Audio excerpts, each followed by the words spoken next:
Assalamualaikum warahmatullahi wabarakatuh. Pemirsa yang budiman, selamat datang kembali di channel Historical Islamic Revolution, sebuah channel yang akan mengungkap semua sejarah umat Islam. Episode ke-21 ini adalah bagian kedua dari episode sebelumnya, yaitu sejarah apa itu sekularisme. Pada episode sebelumnya sudah dibahas tentang definisi dan sejarah sekularisme. Pada episode kali ini kita akan bahas tentang penerapan sekularisme di dunia modern seperti di negara Amerika, Rusia, Turki, dan Indonesia, yang ternyata pada faktanya mempunyai perbedaan tersendiri dan tipikal yang khas.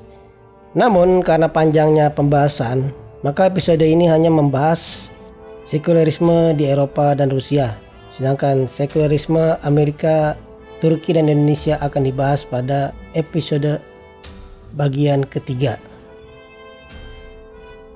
Tapi sebelum kita lanjut channel ini, dukung channel ini agar lebih berkembang dengan cara like, klik lonceng, share, dan subscribe.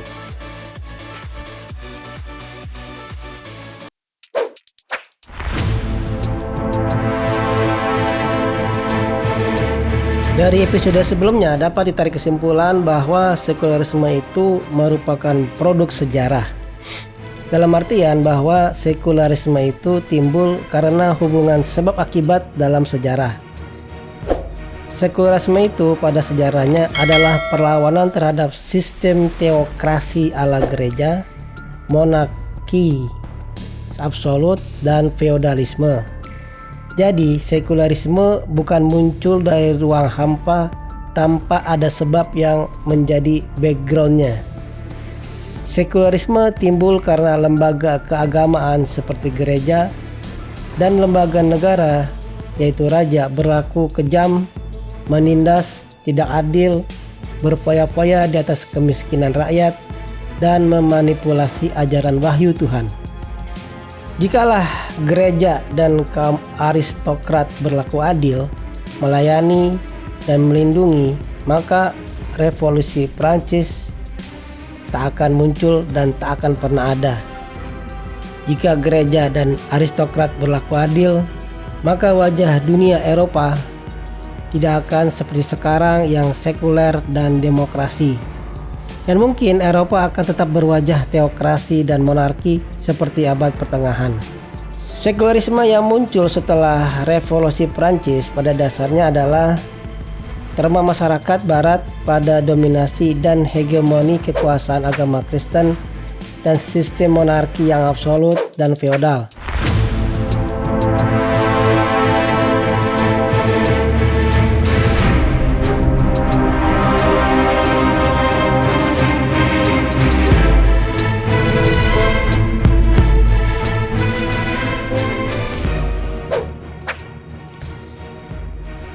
Sebagai reaksi dari dominasi gereja Katolik di Prancis pada era sebelum revolusi, maka penguasa setelah revolusi Prancis melakukan nasionalisasi dan mengambil paksa tanah yang dimiliki gereja yang ternyata sangat luas dan banyak.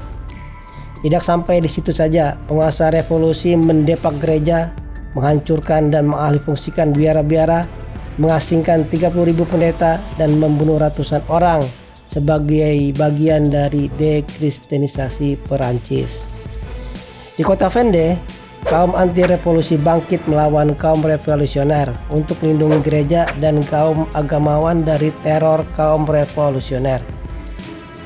Kaum anti-revolusioner ini disebut kaum Katolik dan kerajaan. Namun setelah pertempuran panjang, kaum Katolik dan kerajaan ini dikalahkan dan terjadilah pembantaian di kota Vendée. Tragedi di Vendée ini juga terjadi di kota Lyon. Di kota Lyon juga menentang kaum revolusioner. Akibatnya terjadilah pembantaian terhadap hampir 2.000 penduduk kota Lyon. Tidak sampai di situ saja, rumah-rumah orang kaya dan gereja dihancurkan dan digantikan menjadi pabrik.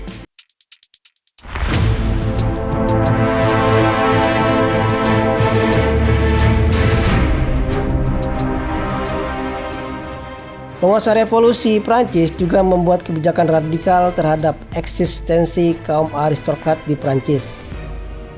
Periode ini disebut dengan Reign of Terror antara tahun 1793 sampai dengan 1794. Mereka memerintahkan kalangan aristokrat untuk menyerahkan status kebangsawanannya atau kalau menolak dieksekusi mati. Akibat dari kebijakan ini, banyak dari keluarga kerajaan dihukum mati, termasuk Raja Louis VI dan Ratu Maria Antoinette.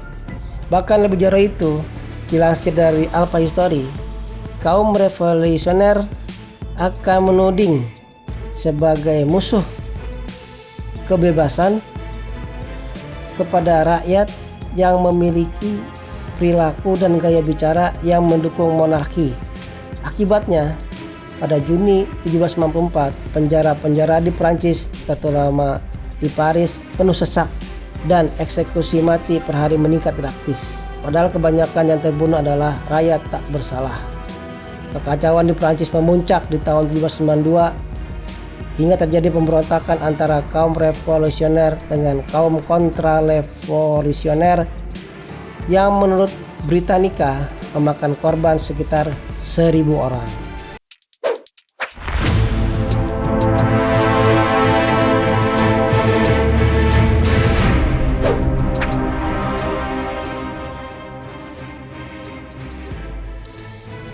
Revolusi Perancis yang berdarah adalah bagian dari trauma Barat terhadap sejarah keagamaan mereka yang berpengaruh besar terhadap cara pandang mereka terhadap agama. Jika disebut kata religion, maka yang teringat dalam benak mereka adalah sejarah agama Kristen, lengkap dengan doktrin, ritual, inkuisisinya, feudalismenya, penyimpangan moral, dan lain-lain. Trauma itulah yang memunculkan paham sekularisme dalam politik, yaitu memisahkan antara agama dan politik. Karena fakta sejarah di Eropa mengatakan bahwa ketika agama bersatu dengan instrumen politik, maka yang terjadi adalah penindasan terhadap hak-hak asasi manusia dan manipulasi wahyu Tuhan untuk kepentingan kekuasaan. Maka untuk menghindari penindasan atas nama agama, sekarang ini kaum liberal selalu menolak sesuatu yang berbau agama masuk dalam politik negara. Mereka memproduksi jargon-jargon penolakan agama dengan istilah jangan politisasi agama, jangan pakai politik identitas, Islam yes, politik Islam no, agama harus dipisahkan dari negara, dan lain-lain. Ujung-ujung dari jargon ini adalah agar agama tidak jadi identitas apapun bagi publik, baik identitas politik, pribadi, ekonomi, sosial, dan lain-lain. Akhirnya, agama menjadi musuh bagi kehidupan.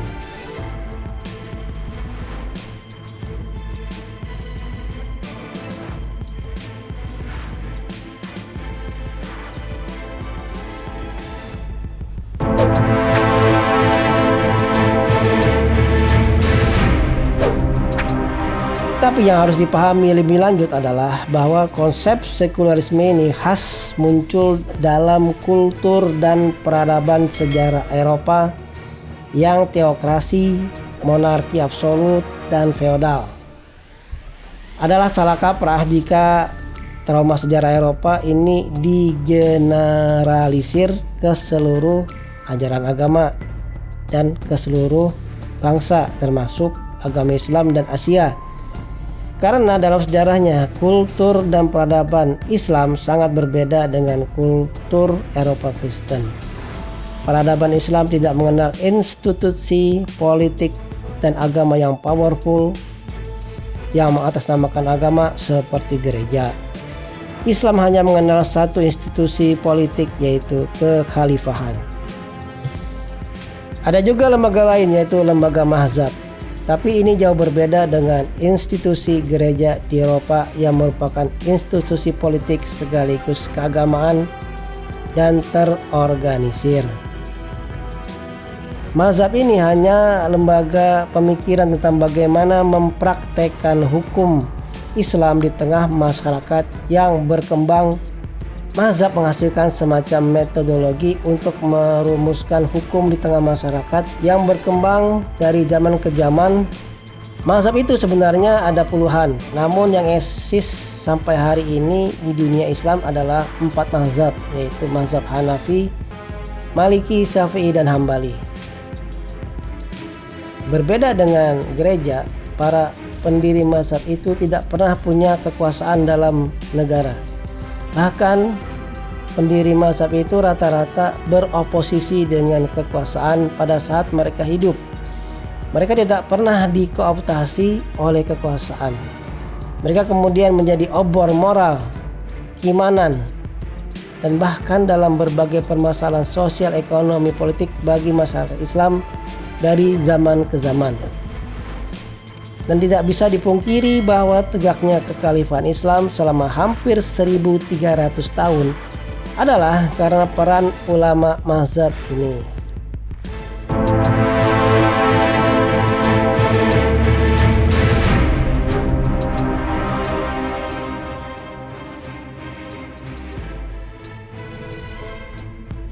Paham sekularisme ini dari Prancis menyebar ke seluruh dunia dengan cepat sampai awal pertengahan abad 20.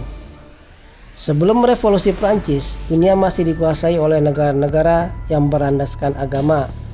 Awalnya badai sekularisme melanda Prancis di Eropa Barat yang mewakili Kristen Katolik. Kemudian Inggris dan negara Amerika yang mewakili agama Protestan. Kemudian badai sekuler melanda Rusia di Eropa Timur dan Balkan yang mewakili Kristen Ortodoks. Kemudian terakhir badai sekularisme menghancurkan pertahanan kekuasaan agama, yaitu agama Islam di Turki Utsmani yang mewakili agama Islam. Perancis, Inggris, dan Amerika berubah menjadi sekuler di abad 18. Diikuti Rusia yang menjadi sekuler di tahun 1917 melalui revolusi Bolshevik dengan menghapus monarki Rusia menjadi Republik Sosialis Komunis Soviet ala Marxis dan Lenin. Kemudian badai menerpa Turki Utsmani yang menjadi sekuler di tahun 1924, ditandai dengan dihapusnya sistem kekhalifahan menjadi Republik Sekuler Nasionalis oleh Mustafa Kemal Atatürk. Jadi wajah dunia modern sekarang ini dengan bentuk negara nasionalis, demokratis, dan sekuler tak bisa dilepaskan dari pemikiran yang muncul di era revolusi Prancis.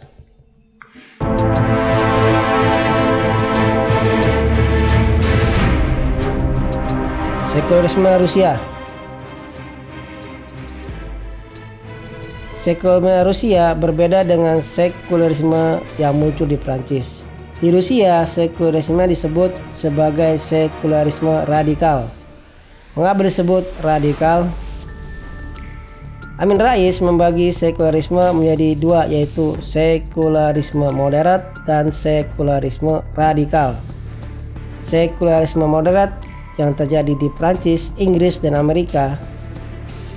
Di negara-negara tersebut, maka eksistensi lembaga gereja tetap diperbolehkan. Namun kewenangannya dibatasi hanya pada urusan ritual saja. Gereja tidak diperkenankan untuk ikut dalam urusan negara. Sedangkan sekularisme di Rusia disebut radikal karena di Rusia tidak membolehkan eksistensi lembaga keagamaan seperti gereja untuk eksis. Rusia secara radikal melarang semua hal yang berhubungan dengan ajaran agama, baik Islam maupun Kristen. Semua prinsip hidup baik moral, nilai keluarga, ekonomi, politik didasarkan pada prinsip Marxisme, Leninisme, dan komunisme.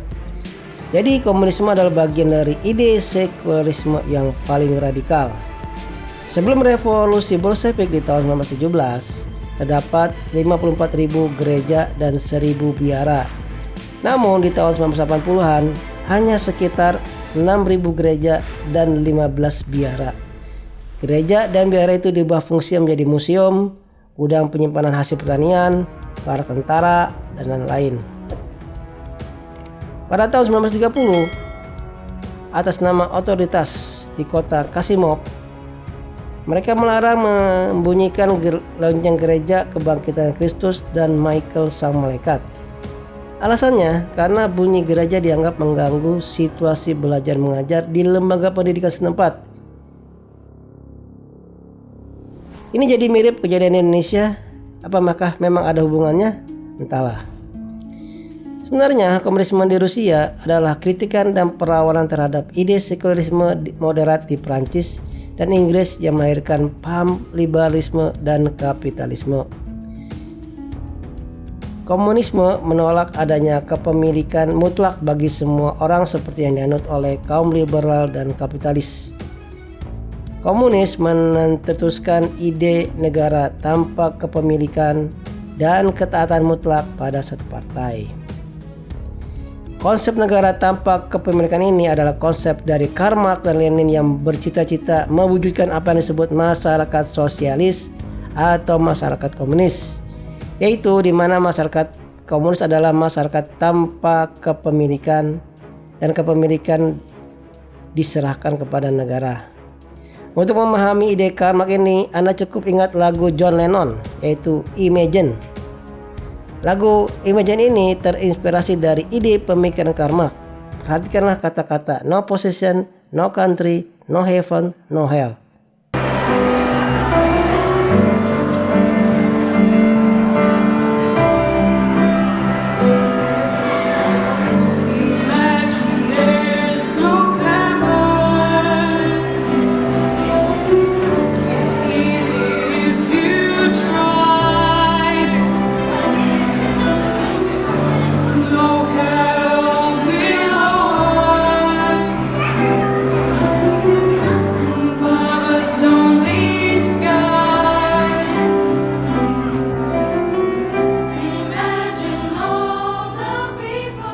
Ketika Stalin naik di puncak pimpinan Uni Soviet di tahun 1924 setelah kematian Lenin, Stalin melanjutkan proyek apa yang disebut kepemilikan oleh negara. Ide Karl Marx untuk menciptakan masyarakat tanpa kelas dan tanpa kepemilikan. Awalnya Lenin menjalankan penguasaan tanah rakyat Rusia menjadi milik negara. Namun rakyat Rusia masih menggarap tanah miliknya dan menjual hasil panennya sendiri di pasar. Masih mirip dengan negara liberal. Untuk melanjutkan ide masyarakat sosialis, maka Stalin memerintahkan polisi dan petugas komunis mengambil seluruh hasil panen dari petani Rusia. Bukan itu saja, bahkan alat produksi pertanian pun mereka rampas seperti alat bajak dan hewan bajak. Akhirnya, pertanian ditinggalkan tanpa hasil panen dan alat produksi. Akibatnya, terjadilah kelaparan hebat di daerah Rusia. Dan bagi yang melawan terhadap kebijakan ini akan ditangkap dan dibunuh. Bahkan para pemuka gereja dibunuh. Kalau tidak dibunuh, maka akan dikirimkan ke kam-kam kerja paksa di Siberia. Hampir 40 juta orang mati dalam kepemimpinan Stalin dari tahun 1924 sampai dengan 1953. Dari paparan di atas, ternyata revolusi sekularisme yang melanda dunia di abad 19 dan 20 memakan korban ribuan, bahkan di Rusia jutaan nyawa melayang. Padahal belum tentu yang menjadi korban benar-benar bersalah. Karena saat revolusi, hukum berjalan bukan berdasarkan keadilan, melainkan balas dendam, kebencian, dan khayalan tentang masyarakat sosialis yang ideal. Dari peristiwa revolusi ini, kita memetik hikmah bahwa ketika keadilan diberangus oleh penguasa, lalu pemuka agama yang seharusnya beroposisi dengan kekuasaan malah ikut menikmati ketidakadilan itu, maka sebenarnya kehancuran sebuah bangsa sedang datang menghampiri. Demikianlah penonton, bagian kedua dari 3 seri pembahasan tentang sekularisme. Di bagian mendatang akan dibahas bagaimana sekularisme di Amerika, Turki, dan Indonesia. Jika ada pendapat lain tentang narasi yang saya buat, mohon kiranya disampaikan di kolom komentar. Wassalamualaikum warahmatullahi wabarakatuh.